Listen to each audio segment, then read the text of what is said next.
What is going on, everyone? My name is Boyd and I'm back with some more Age of Mythology. The Titans action spawning on the left side of the map in the blue color, playing as Poseidon. His name is Wallaloo. His opponent today in the red color playing as Oranos. It's 500 miles to Roma. The map is Savannah. It's currently 1-0 in this best of 3 between these two Smurfs for the random civilization Smurf tournament hosted by DoD Shelty. And we see our first case of the Atlantean roll of the dice.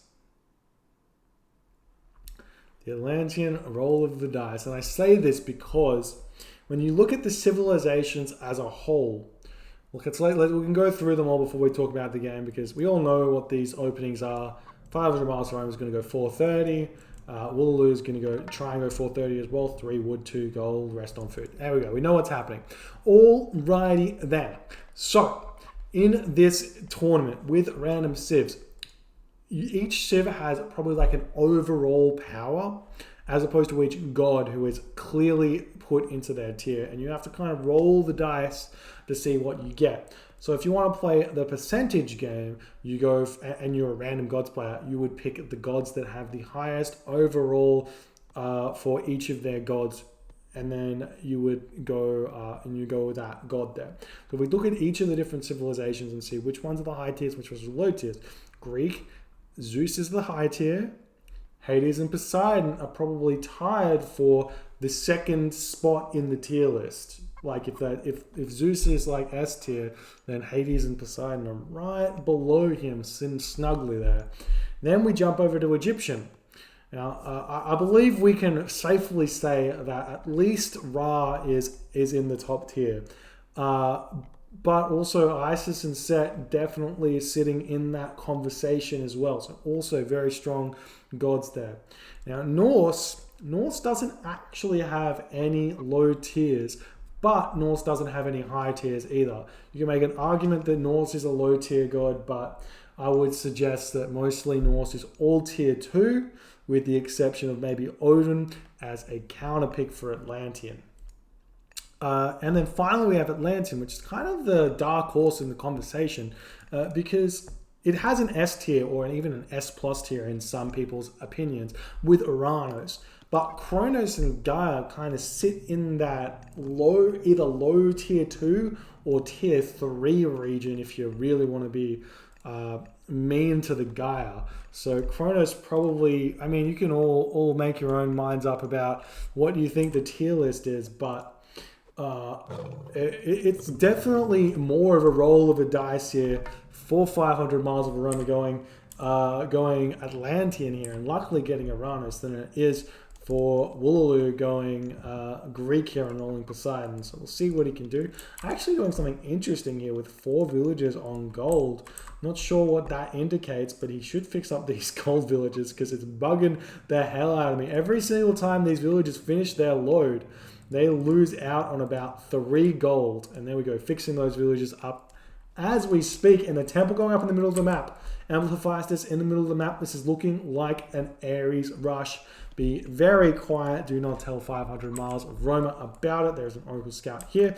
Not going to be able to spot this temple, even if he gets, or maybe if he gets max range of line of sight, he may get really close to the temple. But we will be seeing what happens here. We have Theseus coming out, and it's going to be a very fast advance time from 500, going for 430, very standard, but 5-minute Ares uptime from Wallaloo. A little bit late, I think. Normally we've been seeing the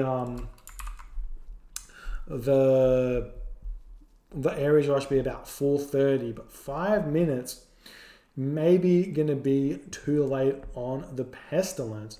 We've got some nice villages spread here with the citizens over here. The scout is going to spot this citizen gathering from the Gazelle, going to be dealing quite a bit of economic damage here as Theseus comes in and the citizen having a micro around and then going to Alt S stance there. But the Theseus is going to greet this citizen. He's immediately going to be running.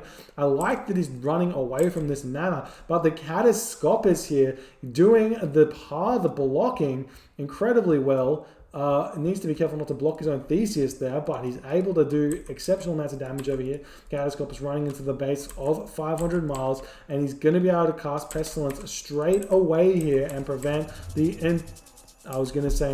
entirety of 500MilesToRoma's building production here, but he is going to be able to get those Murmillo out because he didn't put the Pestilence in the middle of the base. Probably could have chucked it right about here and got the military barracks as well, but did not do that one there. Stable and military academy coming up for Woololo, no surprises there.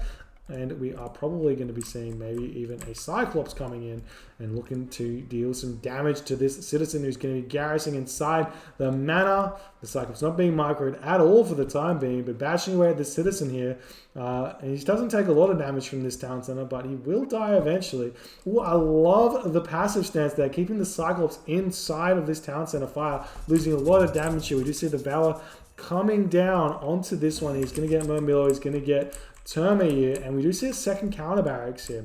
So I like this, and it's going to be this is more of a defensive all-in. And if 500MilesToRoma feels like he can produce fast enough from 3 buildings to defend against this, he's in a good position to win this game. So he's going to be trying to go from 3 military buildings, but you can't really afford it until a little bit later, and we do see he's sitting at 0%. So maybe he has to cut out the Murmillo, or maybe the other option is just to wait on that citizen and basically just be cutting the citizen for a little bit here and trying to pick off units. But we do see Woololo starting to mass up those units here, and he's going to be coming over here to this food resource and clearing out this base for the time being. Villager moving forward, immediately running though, kills the gazelle and gets out of there. And he's going to be after these units, going to be able to pick off one of them fairly soon. Oh, gets really close. Nice counter on the back of this army, but the micro from Woololo too good. Pulling the units in. This Hippocon needs to get out of there. He's taking a little bit of damage, but does manage to pick off a Terma there with the Cyclops. Now the Cyclops can do peak damage because he doesn't have to worry about his opponent microing now. Theseus dealing a lot of damage in the back line as well, and the Cyclops going to be able to finish off that Terma there, bashing him into the ground. They're just slapping around with the club. This is one powerful Mythian, more Promethean coming in, but they're just going to get dealt with by the Hippolyta nearly instantly. Hippolyta misses not the sharpest shot in the game, but does a lot of damage when she starts attacking there. Now the citizen getting pushed back into the manor there from the Hippocon, and lots of idols right now, still 0% for 500MilesToRoma. So Woololo getting, if he's continuing to build villages, which is looking like he is, he's going to be getting slowly but surely getting ahead on the economy here. Yeah, seeing 500 miles needing to get out of here at this point.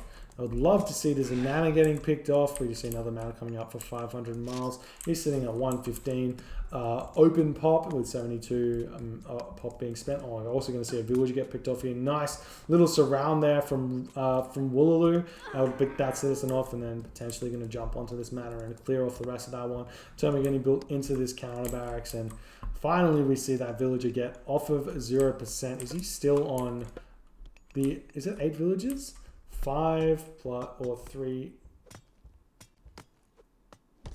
plus 2 plus 2. He's built 1 so far in the classical age, which is not a good or he's lost 1, so maybe he's built 2 in the classical age, but that's definitely not good if you're an Oranos fan. But he's managed to sneak hunt here. Really sneaky play here from 500 miles. He's putting the mana up. He's snuck the Rhinoceros. And if Woololo hasn't scouted this, he cannot just highlight it and see if they're dead, because it'll be in black fog there. And I think that may be the case. And now I've got Cairo Ballista coming up. They deal with all these hoplite. There's so many hoplite here. 19. He's got 21 hoplite in this army currently.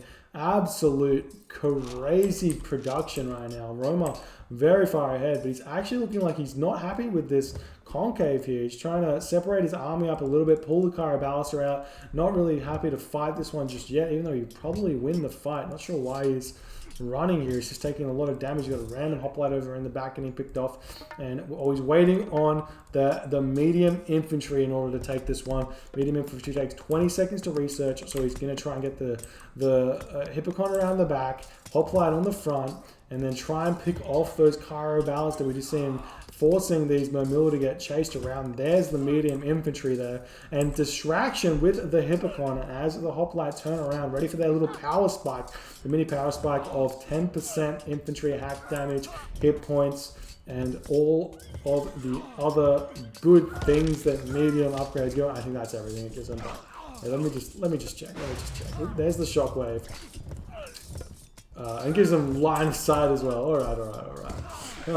But try and pick off all these units here. We've got population difference 93 to 95. So the fight not going so bad. Douglas does pick off the Terma there, but now that he's got the special back, he's going to start bashing away. And we do see the Terma picking off quite a few units there. But now all of the Mermilla look like they're starting to dwindle, and it's currently 82 to 81. So Roma's still able to keep up production. But as this game keeps going on and these trades keep going evenly, that's a win for the Greek player if I've ever seen one. But you're not going to be able to build any more of those Cyclops if he's not going to be gathering favor. Has 7 favor left in the bank, has a lot of resources there, could potentially grab a second town center if he wanted to. So we'll see if he goes for that one or not. Building up the armory, looks like he wants to go heroic age. And the difference between Poseidon and Zeus and Hades is Poseidon's heroic age is actually pretty strong. With the use of Curse and Nemean Lions, you can get a lot of damage done. Now, the gold mine for 500 miles to Roma has expired, and the gold mine for Wooloo just about to expire. So now is when we want to see that timing attack. So the armory's up for Wooloo. He does not have much food at all in the bank, and he's still spamming out units. So we're not going to be seeing the timing attack with Curse coming in, but we may see, we see the Hippocon do spot the villagers gathering from this Rhino finally. So they jump back into the manor. And they're going to be repairing them now while the army's pushing forward. The Cairo Ballast do a lot of damage to these hoplites, especially when they bunch, because they get that splash damage as well. Turning around, trying to take down these Mermilla here. And maybe if he can run the Hippocon in, which he's going to be able to do now, getting on top of these Cairo Ballast is going to be vitally important. All of the units getting spawned out of the training buildings there, coming straight onto those Cairo Ballast here as well. And now the Cairo Ballast have to retreat instead of fighting here, which means the rest of the Greek units can go to town on these Oranos units, who are retreating now, and it's looking like Wooloo are going to be winning that fight for now. Even getting some Tox Odys out now that Cairo Ballast are the main unit type or range unit that are being built. Also seeing some Catapulties getting thrown out there for 500 miles. Much prefer them to just throw down another military barracks and build those Catapulties, because there's really just not that many Hippocon at all. But now we've got the hoplites spotting the gold mine for Roma, and Wooloo smells blood. We still don't have any inkling of heroic age shenanigans coming in, but the villagers are running away here. The idle villagers as well going to be a huge issue, and now Wooloo is on top of this army, dodging arrows with those Hippocon in the back. The hoplite moving in, taking quite a bit of damage from those Cairo Ballast, are not what you want to be doing, but he should have enough units here to win. We've got 95 population to 104 population though, so I'm not sure how this is going to be working out for Wooloo, but it's looking like the army is just too big here for Wooloo over Roma. Now we've seen that population completely 180 there. Looks like the HP was really low from a lot of units from Roma there, and Wooloo managed to pick off so many of them. And now the gold villagers are idle. The gold income, he's got 300 gold in the bank, but really not that many building facilities to replace those units instantly. And all of what Wooloo's got is going to be taking out 500 miles to Roma. More counter barracks coming in. Desperation counter barracks for that matter. And these Greek units going to be taking down the citizens, and everything else will be falling. And looking like a gold staff is on its way. We're going to probably start seeing Wooloo move Tox Odys up to these 2 gold mines to check those ones out. And that'll be a difficult situation for 500 miles to Roma to be in here. So well, now he's moving over on. He's picking off even more of these citizens. He's picked off 3 or 4 citizens just in that 1 attack. On top of this, we're seeing Aphrodite coming through for Wooloo. This army, while it may get a little bit of damage done, 1 curse sets him back so far.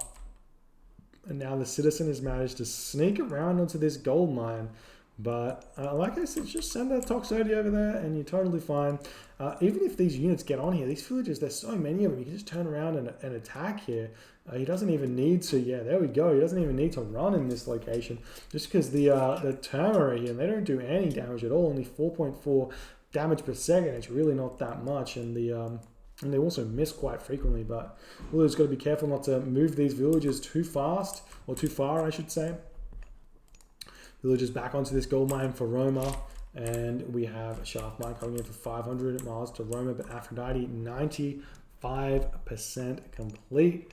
The raids distracting Wooloo quite a bit though. He should be a little bit, oh there's the tap out. I was going to say he should be a little bit more proactive on these gold mines, but GG, well played by Wooloo. Take this series 2-0 over 500 miles to Roma and gets to move on to the next round. Unfortunately for 500 miles to Roma, he is out of the tournament. Better luck next time, and well, that's the game. Really nice execution of the Ares strat here.